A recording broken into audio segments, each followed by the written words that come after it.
भाई माने breaking news क्या बात कर खास कर आम मद भाई मान हाँ 70टा मद काउंटर बंद थिला से सब खोला है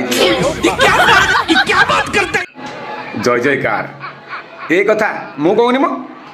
राज्य में बंद पड़ा 70टी मद दुकान खोलिबे सरकार गृह में अबकारी मंत्री पृथ्वीराज हरिचंदन रखिछंती उत्तर बंद मद दुकान को पुनर्बार खोलिबा पई विभाग तरफ अनुमति दिया जायछि 4टी नुआ ठिपिखोला मद दुकान और 3टी मद कारखाना खोलिबा पई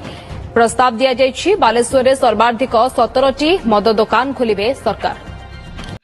देखिल आमर आईन मंत्री प्रस्ताव रखिंट कौटी विधानसभा कि 70टा मद काउंटर जो बंद अच्छी खोला जाऊ आ मद कारखाना भी तैयारी करा जाऊ वाह यही आम बीजेपी सरकार आनी कि माइपे माने अंग्रा माने मद पीकरी कौटी गाड़ी बाड़ी मरवे माइकिना माने रांड हो बुलवे आउ खास कर आम ओडिशा रे गण दुष्कर्म चोरी टपरा आउ क्राइम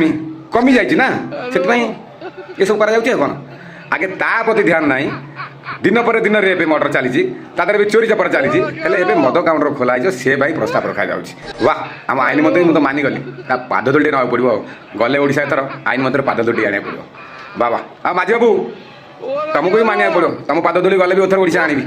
जहाँ हो जो पाई आम माझी बाबू ये प्रस्ताव भी राजी हो गले मानिया पड़ो तुमको